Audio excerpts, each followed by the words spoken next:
Budar itu duduk di meja makan dan kayak lagi ngobrol dengan seseorang. Tapi Butari itu heran, Budar ini ngobrol sama siapa? Pintu ini dibuka lebih lebar supaya Butari ini bisa ngelihat lebih jelas. Budar ini ngomong sama siapa sih? Ternyata begitu pintu dibuka lebar, dan lagi-lagi angin ini berhembus. Ketika angin ini berhembus mendekati tubuh Butari, suara angin itu tiba-tiba berubah menjadi suara.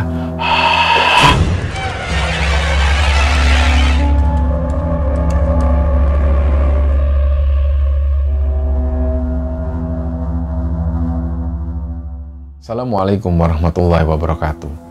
Sobat Kembara Sunyi dimanapun berada, pada kesempatan kali ini kami akan bercerita tentang sebuah kisah kiriman yang dikirim oleh Sobat Kembara yang bernama Butari.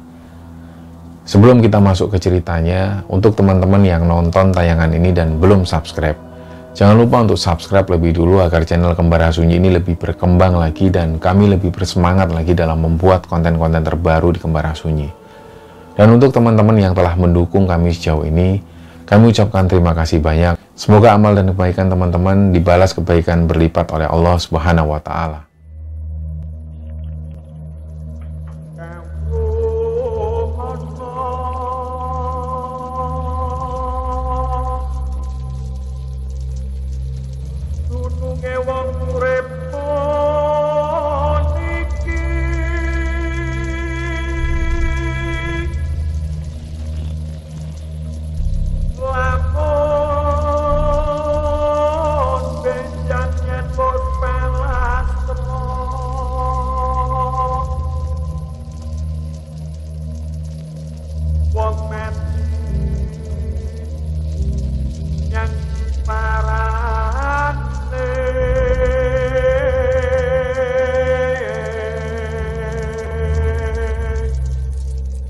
Penonton Kembara Sunyi ini ditonton oleh segala kalangan dan segala usia.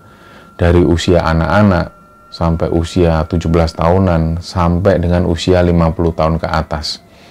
Jadi kami sangat bersyukur sekali bahwa Kembara Sunyi ini bisa ditonton dari segala usia. Dan kami berpesan kepada semua penonton Kembara Sunyi ini, semoga cerita-cerita yang disampaikan oleh Kembara Sunyi dan juga yang saya ceritakan itu bisa diambil hikmah dan bisa diambil kesimpulan. Artinya jangan mengambil sisi negatifnya, tapi ambil sisi positifnya. Dalam setiap daging ikan itu, sekurus-kurusnya masih tetap ada dagingnya. Dan segemuk-gemuk ikan selalu pasti ada tulangnya. Jadi ambil baiknya dan buang buruknya. Harapan kami seperti itu. Nah, seperti halnya tahun-tahun kemarin, bahwa penonton-penonton maupun subscriber di Kembara Sunyi ini yang mengirim cerita di Kembara Sunyi rata-rata dari segala usia. Dan kami juga mendapati yang mengirim cerita ini juga ada yang berusia sekitar 40 tahunan ke atas. Yang hal ini bisa kami pandang setara dengan orang tua kami. Jadi kami mengucapkan salam hormat kami kepada bapak-bapak kami, orang tua kami yang ada di sana, yang saat ini sedang menonton tayangan Kembara Sunyi. Semoga Anda semua selalu dalam lindungan Allah Subhanahu wa Ta'ala.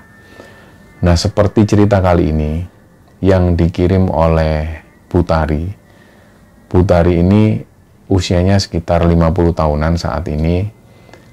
Beliau asalnya dari Banyuwangi, Jawa Timur. Dan beliau ini cerita tentang pengalaman yang pernah dialami dari sejak beliau masih muda sampai dengan beliau ini berusia tua. Jadi ceritanya, Butari ini lahir dan tinggal di sebuah desa di Banyuwangi. Orang tua Butari itu adalah seorang petani yang setiap harinya selalu pergi ke ladang. Dan waktu itu Butari masih sempat merasakan sekolah sampai dengan SD. Setelah lulus SD, orang tuanya ini sudah merasa nggak mampu lagi membiayai Butari sekolah untuk melanjutkan sekolahnya. Jadi waktu itu Butari putus sekolah di tengah jalan dan mau nggak mau ikut membantu orang tuanya di ladang. Dan ketika usia Butari ini 17 tahun, beliau dinikahkan. Dan waktu itu usia suaminya ini 5 tahun lebih tua dari Butari. Setelah menikah itu Butari menjalani kehidupan sehari-hari seperti layaknya rumah tangga pada umumnya. Dan 2 tahun kemudian Butari melahirkan anak pertamanya. Selang 2 tahun kemudian Butari melahirkan anak keduanya, dan hal itu terjadi sampai usia Butari ini 24 tahun. Pada saat itulah Butari ini sudah merasa bahwa perekonomiannya ini sudah semakin memburuk. Jadi suaminya hanya bekerja sebagai buruh tani, apalagi penghasilan hanya didapatkan dari itu. Nah, di desa Butari ini banyak tetangga-tetangga desanya yang bekerja di luar negeri sebagai seorang TKW. Waktu itulah Butari ini punya pikiran kalau ingin juga mengikuti jejak tetangganya menjadi seorang TKW. Jadi mulailah beliau izin ke suaminya, beliau mengungkapkan niatnya ingin kerja di luar negeri. Nah, waktu itu karena memang kondisi ekonomi ini lagi terpuruk, jadi suaminya langsung mengizinkan. Dan gak lama kemudian, singkat cerita, berangkatlah Butari ini menuju ke Malaysia. Di sana Butari ini kerja jaga anak majikan. Nah, karena kerjanya ini gak terlalu berat, Butari pun kerasan tinggal di Malaysia sana selama bertahun-tahun. Singkat cerita, 5 tahun kemudian Butari ini dapat kabar bahwa suaminya itu sakit, dan mau nggak mau Butari harus pulang untuk merawat suaminya. Pulanglah beliau menuju ke Banyuwangi, dan waktu itu juga dirawatlah suaminya oleh Butari. Sampai 1 tahun kemudian, ketika suaminya Butari ini kembali sehat seperti sedia kala, Butari izin lagi ke suaminya untuk ingin kembali ke Malaysia. Beliau pengen kerja sebagai TKW lagi. Tapi waktu itu suami Butari ini nggak mengizinkan. Jadi suaminya sempat bilang, toh modalmu ini kan sudah cukup. Mbok ya kamu buka warung di sini, biar kamu bisa ngelihat anak-anakmu setiap hari, biar bisa ngerawat mereka. Nah, berbekal saran dari suaminya, akhirnya Butari pun buka warung dengan modalnya itu. Beliau buka warung kecil-kecilan, dan hari itu berlangsung sampai beberapa tahun kemudian.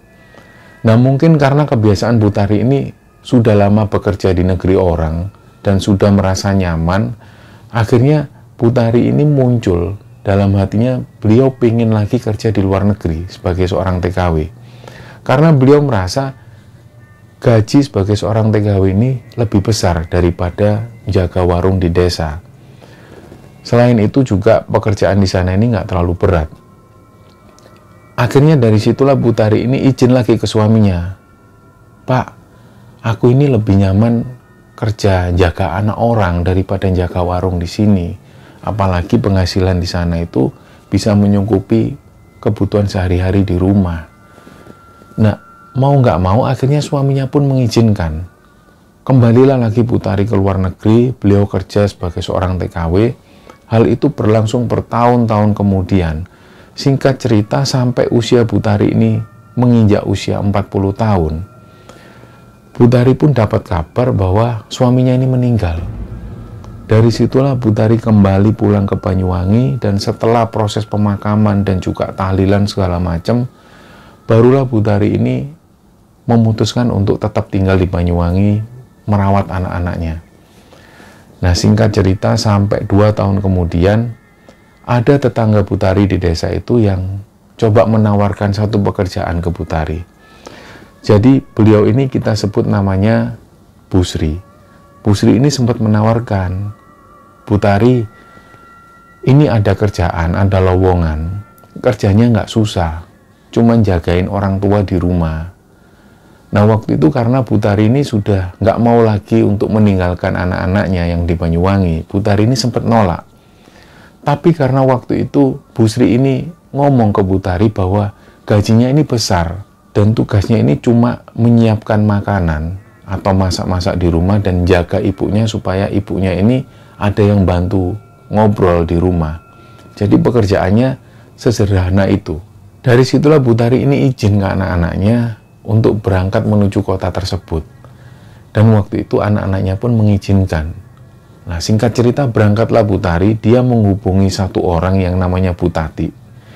Bu Tati ini sudah mempersiapkan tiket kereta untuk menuju ke kota B tersebut.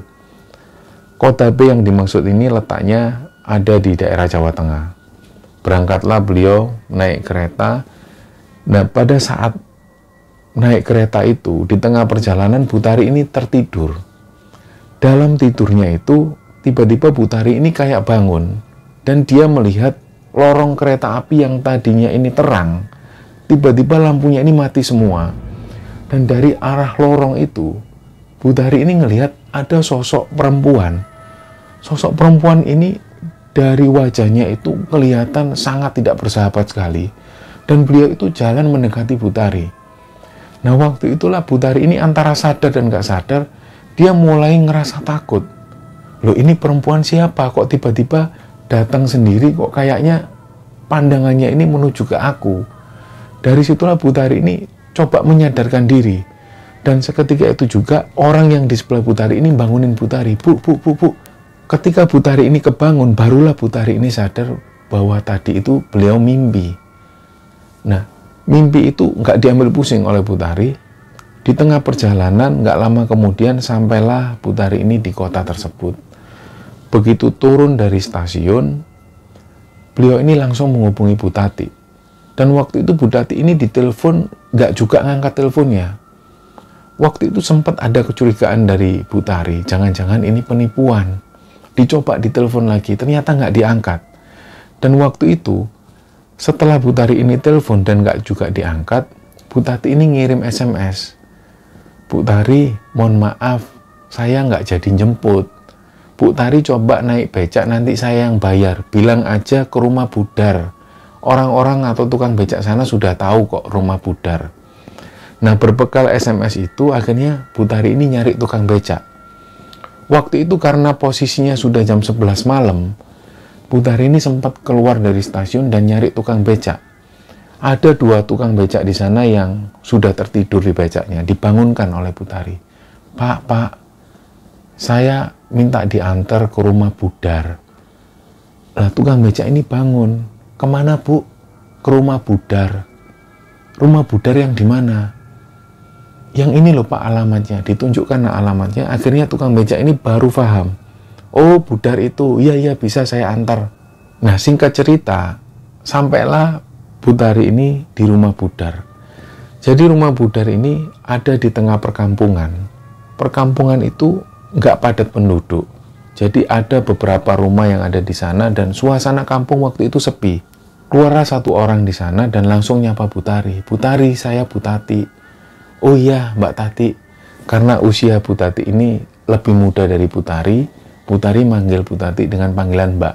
Waktu Bu Tari ini duduk, Bu Tari ini sudah bisa merasakan aura di rumah ini benar-benar nggak enak. Tapi waktu itu Bu Tari nggak bisa mengungkapkan kira-kira apa yang membuat suasana ini nggak nyaman. Jadi Bu Tari cuma diam. Dan waktu itu Bu Tati keluar bawa minuman, disuguhkan ke Bu Tari, dipersilahkanlah minum. Bu Tari pun minum.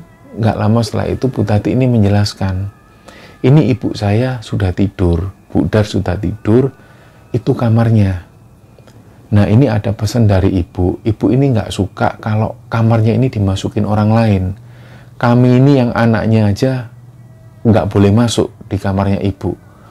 Nah, itu mungkin privasinya ibu, jadi Bu Tari nanti nggak perlu masuk ke kamar ibu. Jadi yang kalau bersih-bersih ya di sekitar sini aja, Bu. Nanti habis ini tak ajak jalan-jalan sebentar. Nah, waktu itu sekitar jam 12 malam. Bu Tati ini masih mau ngajak Bu Tari untuk jalan-jalan ke rumahnya. Diajaklah Bu Tari ini masuk, ditunjukkan toilet ada di belakang, di dekat dapur, dan diajak naik ke atas. Di atas itu ada beberapa kamar yang semuanya sudah nggak ditempati. Dulunya ditempati oleh anak-anak Budar. Setelah itu, Bu Tati ini ngajak Bu Tari turun dan ditunjukkan ada 1 ruangan. Ruangan ini gelap. Ada 1 tangga yang turun ke bawah dan terlihat kalau ruangan ini ruang bawah tanah. Jadi Bu Tati cuma nunjuk ke arah ruangan bawah tanah itu. Bu Tati ini bilang, Bu Tari, itu ada ruang bawah tanah. Dulu ayah saya ini kalau melukis sesuatu selalu di ruang bawah tanah itu. Nah, ada kebiasaan ayah saya itu kalau ngelukis selalu sambil ngerokok, dan ibu itu nggak suka.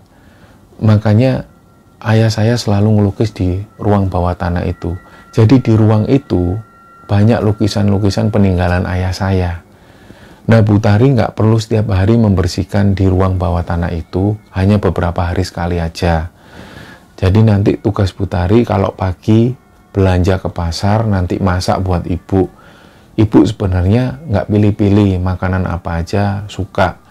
Hanya kalau yang asin-asin nggak terlalu suka, jadi tolong dijaga itunya aja. Nah, ini kamar Bu Tari. Ditunjukkanlah kamar Bu Tari itu ada persis di samping toilet, di lantai 1. Setelah dijelaskan seperti itu, Bu Tari dipersilakan istirahat. Nah, waktu itu Bu Tati ini pamit pulang, karena rumah Bu Tati hanya sekitar 5 km dari rumah ibunya itu. Nah, setelah Bu Tati ini pamit, Bu Tari pun langsung nutup pintu dan masuk ke kamar. Istirahatlah Bu Tari malam itu. Sekitar jam 5 pagi, Bu Tari ini kebangun. Dia mulai mandi-mandi dan mempersiapkan segala sesuatu bersih-bersih seadanya. Setengah jam kemudian Budar ini bangun. Inilah pertama kalinya Bu Tari ini ngelihat sosok Budar. Budar ini usianya sekitar 70 tahunan. Jadi Budar itu rambutnya sebahu dan pakai kacamata lebar seperti fashion tahun 70-an. Dan beliau pakai baju terusan di bawah lutut. Dan beliau selalu pakai sandal di dalam rumah. Pertama kali ketika Bu Tari ketemu dengan Budar, langsunglah Bu Tari ini salaman. Dan waktu itu Budar ini kayak menunjukkan sikap acuh. Bu Tari memperkenalkan diri, Budar, saya Bu Tari yang nanti tinggal di sini. Nah, waktu itu Budar ini sama sekali nggak senyum dan sama sekali nggak memandang Bu Tari. Jadi ada rasa kikuk dari Bu Tari waktu itu. Ah ya sudahlah, nanti aja nunggu Bu Tati. Nah, sekitar jam 8 pagi datanglah mobil Bu Tati dan Bu Tati masuk. Langsung Bu Tati ini nyapa ibunya itu, Bu, ini loh Bu Tari yang nanti jaga di sini. Ya gitu itu ibu Bu Tari, jadi harap maklum. Jadi Bu Tari nggak usah terlalu ambil pusing lah, memang kayak gitu ibu.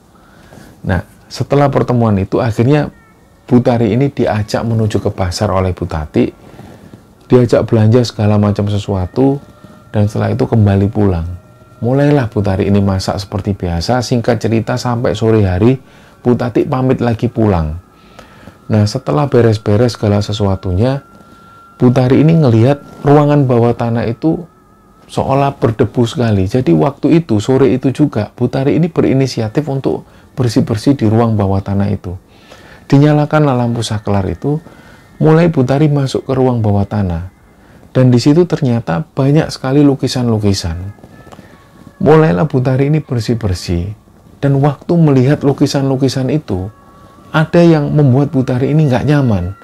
Karena di antara sekian banyak lukisan, ada gambar perempuan dengan mata yang menyorot tajam, dan di bagian bawah perempuan ini badannya kelabang. Bu Tari mulai melangkah di arah yang lebih dalam. Ada satu ruangan di sana, seperti ruangan ini seperti dapur yang sudah lama nggak kepakai. Ada kompor-kompor zaman dulu yang sudah berdebu sekali. Di situ Bu Tari ini ngelihat ada beras berceceran. Dan anehnya, beras yang berceceran itu nggak berwarna putih, tapi warnanya kuning. Nah, karena Bu Tari ini sudah berniat untuk membersihkan ruangan itu, mulai dari bersihkan pelan-pelan. Beras-beras yang berceceran itu disapu perlahan-lahan. Dan pada saat membersihkan beras yang berceceran itu, tiba-tiba dari belakang Bu Tari itu ada seperti angin. Angin ini berhembus dan tiba-tiba angin itu berubah menjadi suara laki-laki. Suara laki-laki itu, dari situlah Bu Tari ini langsung merinding sekujur tubuhnya. Dia langsung noleh ke arah belakang. Ternyata di belakang itu nggak ada apa-apa. Jadi Bu Tari itu ngerasakan kayak ada angin yang lewat.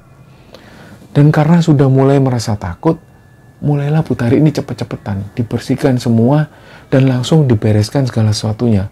Nah, belum beranjak pergi dari ruangan itu, tiba-tiba lampu ini mati dengan sendirinya. Nah, karena tergopoh-gopoh, Bu Tari langsung naik ke atas. Dicoba dinyalakan lagi, ternyata lampu ini nggak lagi nyala. Dan Putari pun keluar menuju ke ruang tamu, dilihat Budar itu lagi nonton TV. Nah, dari kejadian itu, Putari ini nggak berani lagi menuju ke lorong bawah tanah itu. Nah, malam itu Putari ini tidur di ruang tidurnya.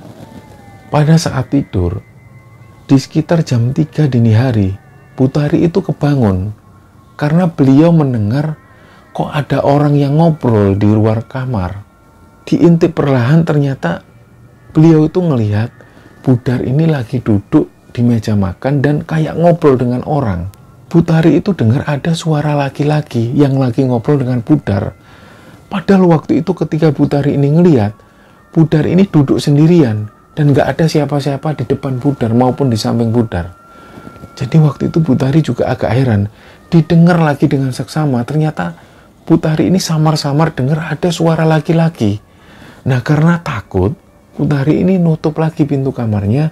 Keesokan harinya, Putari bangun seperti biasa, bersih-bersih ruang tamu dan lain sebagainya. Ternyata di pojok ruang tamu ini ada genangan air. Lah karena penasaran, dideketilah genangan air itu. Di situ Putari ini baru yakin genangan air ini adalah air kencing. Nah, yang jadi pertanyaan, ini siapa yang kencing di sini? Kalau kucing nggak mungkin. Nah, timbul rasa penasaran dari Putari. Masa iya Budar itu kencing di sini? Lah, nggak mau ambil pusing, beliau pun langsung ambil pel, dibersihkanlah genangan air kencing itu. Setelah bersih, diberi pewangi, kembalilah Putari ke toilet. Dan waktu itu Putari ini bangun. Putari langsung tanya, ibu mau makan apa? Mau saya masakin apa? Tapi Budar itu cuek. Beliau ngambil remote TV sambil nonton TV. Nah, dari situlah Putari ini ngerasa kok, Budar ini kok kayak gini. Kalau kayak gini terus aku bisa nggak nyaman tinggal di sini. Singkat cerita, setelah masak dan segala sesuatunya, kembali lagi Putari ini tidur di dalam kamarnya. Dan sekali lagi, sekitar jam 3 dini hari, Putari ini terganggu lagi dengan adanya suara orang yang ngobrol. Budar itu duduk di meja makan dan kayak lagi ngobrol dengan seseorang. Tapi Putari itu heran, Budar ini ngobrol sama siapa? Pintu ini dibuka lebih lebar supaya Putari ini bisa ngelihat lebih jelas. Budar ini ngomong sama siapa sih? Ternyata begitu pintu dibuka lebar, yang bikin Putari itu merinding, Putari ini dengar ada suara laki-laki yang ngobrol. Jadi kayak ada yang menimpali obrolan dari Budar itu. Nah, dari situ Putari langsung nutup pintu kamar. Beliau itu duduk lagi di tempat tidur dan sambil berpikir, ini siapa yang ngobrol sama Budar? Budar ini ngobrol sama siapa? Nah, hari-hari itu pun berlalu. Di siang hari, Putari ini turun lagi ke ruang bawah tanah itu. Ternyata dari arah sebelah kanan, telinga Putari ini ada yang niup. Disitulah langsung Putari ini noleh. Ternyata nggak ada siapa-siapa. Dan nggak lama kemudian, ada angin yang berhembus dari arah belakang. Dan lagi-lagi angin ini berhembus. Ketika angin ini berhembus mendekati tubuh Putari, suara angin itu tiba-tiba berubah menjadi suara. Disitulah Putari ini sudah nggak bisa menahan rasa takutnya. Putari ini keluar. Beberapa hari setelah itu, pada waktu Putari ini membersihkan ruang bawah tanah, Putari ini ngelihat di ruang bawah tanah beberapa waktu yang lalu sudah dibersihkan, ada ceceran-ceceran beras berwarna kuning.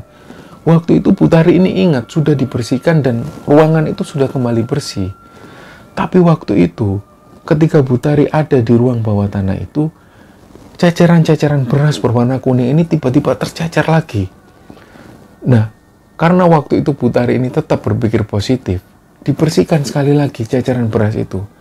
Dan pada saat Putari ini nunduk, tiba-tiba ada sosok yang menindih di atas Putari, dan sosok ini terlihat besar sekali sampai Putari ini nggak bisa gerak. Disitulah Putari ini ngerasa tertindih, sampai untuk berteriak pun Putari ini nggak bisa. Jadi semakin kuat sosok ini menindih tubuh Putari. Beliau semakin nggak bisa gerak, dan beberapa detik kemudian barulah Putari ini bisa melepaskan diri. Langsunglah Putari ini lari ke ruang tamu dan masuk ke kamarnya. Ketika masuk di kamar, Putari langsung telepon Butati. Mbak, ini saya diganggu lagi, Mbak. Ini saya mau pulang aja, Mbak. Saya sudah nggak kerasan tinggal di sini. Lagi-lagi Bu Tati ini jelaskan, sudahlah Bu, mungkin itu halusinasi ibu aja. Saya yang tinggal di sana dari kecil sampai dewasa itu nggak pernah diganggu hal apapun. Mungkin karena Bu Tari ini sudah terlanjur takut, jadi Bu Tari berhalusinasi yang macam-macam. Nah, Bu Tari jelaskan lagi ke Bu Tati, enggak Mbak, saya sudah nggak kerasan Mbak tinggal di sini Mbak. Nah, pada waktu Bu Tari ini telepon dan ngomong seperti itu, tiba-tiba Budar ini buka pintu kamarnya Bu Tari. Nah, karena waktu itu Bu Tari ngerasa Budar ini memperhatikan terus, ditutuplah telepon itu, dan Bu Tari tanya, "Iya Bu, ada apa? Ada perlu apa?" Nah, waktu itu ternyata Budar ini manggil Bu Tari. Langsunglah beranjak Bu Tari menuju ke ruang tamu, dan Budar ini ngobrol. Nah, yang membuat Bu Tari ini bingung, selama berhari-hari Bu Tari tinggal di sana, Budar ini sama sekali nggak ngomong ke Bu Tari. Tapi waktu itu Budar ini langsung ngomong. Nah, ceritalah Budar. Budar ini seorang PNS. Jadi beliau jam 8 pagi berangkat kerja dan pulang sore hari. Beliau nggak tahu aktivitas suami di rumah itu seperti apa. Tapi kata tetangga-tetangganya, hampir setiap hari selalu ada orang yang datang ke suaminya. Entah nanya tanggal, entah nanya nomor togel, bahkan ada juga beberapa orang yang mau pindah rumah selalu tanya ke suaminya Budar itu. Jadi bisa dikatakan suami Budar ini dianggap dukun oleh orang-orang sekitar. Nah, yang Budar tahu, suaminya ini hanya seorang pelukis. Budar nggak tahu apapun tentang itu. Sampai suatu hari ketika suami Budar ini meninggal, barulah Budar ini merasa ada yang aneh dengan suaminya. 7 hari setelah meninggalnya suaminya itu, Budar ini didatengin satu sosok perempuan. Nah, sosok perempuan ini tiba-tiba bilang bahwa selama ini suami Budar ini sudah mengadakan perjanjian dengan sosok perempuan itu. Nah, dari situlah sosok perempuan ini bilang ke Budar bahwa kalau kamu pengen ketemu suamimu, kamu harus menyediakan sajen-sajen ini. Aku janji kamu bakalan ketemu suamimu, karena suamimu ini sebenarnya nggak meninggal, tapi suamimu ini ada di alamku. Nah, disitulah Budar ini percaya, karena begitu kepingin sekali ketemu dengan suaminya setiap malam, Budar pun menyanggupi sajen-sajen yang harus diserahkan kepada sosok perempuan ini. Dan sajen itu selalu ditaruh persis di ruang bawah tanah, di tempat suaminya melukis. Jadi di malam-malam tertentu Budar ini menyerahkan sajen itu. Dan benar, setiap malam Budar ini mengakui bahwa beliau bertemu dengan sosok suaminya. Disitulah Budar cerita ke Bu Tari bahwa setiap malam Budar itu ngobrol dengan sosok suaminya yang bernama Mas Yatno itu. Nah, awalnya Bu Tari ini nggak seberapa percaya. Loh, gimana mungkin orang yang sudah meninggal kok bisa ketemu lagi? Apalagi sampai ngobrol. Budar ini yakin bahwa setiap malam sosok laki-laki yang bertemu dengan Budar dan yang menemani Budar ini ngobrol adalah suaminya yang notabene sudah meninggal. Singkat cerita, setelah pembicaraan Bu Tari dengan Budar itu, terjadilah hubungan komunikasi itu. Jadi mereka semakin akrab dan Bu Tari ini sudah nggak canggung lagi dengan Budar. Dan entah kenapa Bu Tari itu merasa bahwa Budar itu sudah dianggap seperti ibunya sendiri. Berbulan-bulan kemudian Bu Tari semakin kerasan tinggal di sana dan Budar diperlakukan seperti layaknya ibunya sendiri. Pada satu siang ada anak Budar yang bernama Dwi. Dia ini datang naik mobil bersama 2 orang anaknya. Begitu pertama kali turun, Bu Dwi ini langsung ngomong ke Bu Tari, "Bu Tari, tolong ada beras sama gula di mobil, tolong diambil." Bu Tari langsung menuju ke mobil dan dibukalah pintu belakang. Ternyata begitu Bu Tari buka pintu belakang, ada anak dari Bu Dwi ini yang kebetulan duduk dan bersandar di pintu belakang itu. Jadi begitu Bu Tari buka pintu, otomatis anak Bu Dwi ini langsung jatuh. Disitulah Bu Tari ini juga kaget. Ya Allah, astagfirullahaladzim. Nangislah anaknya itu dan Bu Dwi langsung teriak-teriak. "Gimana sih Bu? Kamu itu goblok." Intinya pada hari itu, Bu Tari ini direndahkan oleh Bu Dwi. Dicaci maki dan direndah-rendahkan, dibilang kamu itu keset di sini, macem-macem. Saking kerasnya teriakan dari Bu Dwi itu, Budar ini sampai kebangun. Begitu Budar ini keluar dan melihat jelas bahwa Bu Dwi ini memaki-maki Butari, Budar langsung marah ke anaknya sendiri yang bernama Dwi itu. Budar itu memaki-maki anaknya dan diusir. Si Bu Dwi ini diusir. Kamu jangan lagi datang ke sini. Kamu nggak berhak kamu memaki-maki Butari ini. Dia yang selama ini jaga ibu. Sudah, kamu pulang. Malah dimarahin oleh Budar. Dengan air mata yang masih menetes, Butari ini mengemasi barang-barangnya. Beliau langsung minta maaf ke Budar. Beliau pamit. Dan waktu itu Budar ini juga nangis. Beliau sedih. Budar tetap nggak mau Butari pulang. Tapi karena Butari ini sudah terlanjur sakit hati dengan kata-kata dari Bu Dwi tadi dan caci makian dari Bu Dwi, akhirnya mau nggak mau Butari sekali lagi minta maaf ke Budar, dan dengan tangisan itu Butari ini minta maaf ke Budar. Butari langsung menuju ke stasiun dan beliau langsung pulang menuju ke Banyuwangi. Nah, ketika sampai di Banyuwangi, Butari melanjutkan usahanya buka warung itu dan memulai kehidupan di sana. Beberapa bulan kemudian, ketika itu Butari ini tidur di malam hari. Di tengah tidurnya, tiba-tiba ada yang ngetuk pintu. Dok, dok, dok, dok. Nah, Butari ini pun bangun. Waktu itu beliau ini nggak sadar ini mimpi atau enggak, tapi waktu itu seolah-olah nyata. Jadi Butari ini bangun dari tidurnya, didengerin sekali lagi ada yang ngetuk pintu. Begitu dibuka, ternyata ada Budar di situ. Jadi Butari ini juga kaget, loh, ibu sama siapa di sini? Masuk, masuk. Waktu itu malam hari. Jadi Butari ini juga heran. Begitu duduk, ditanya lah, ibu ini kok bisa sampai sini, diantar siapa? Budar ini cuman bisa nangis. Kue mulio, Nduk, ibu iki kangen karo kue. Ayo kue mulio, ibu gak ono kancane. Ibu ra ono kancane. Kancanono. Bali o, ibu kangen. Yo, kue bali o yo. Dan waktu itu Butari bilang ke Budar, sebentar Bu, saya buatin teh ya. Ibu tunggu di sini. Masuklah Butari menuju ke dapur dan dibuatkanlah teh. Nah, begitu kembali ke ruang tamu, ternyata sosok Budar ini sudah nggak ada lagi. Dan yang bikin Butari itu heran, pintu rumah Butari ini kebuka.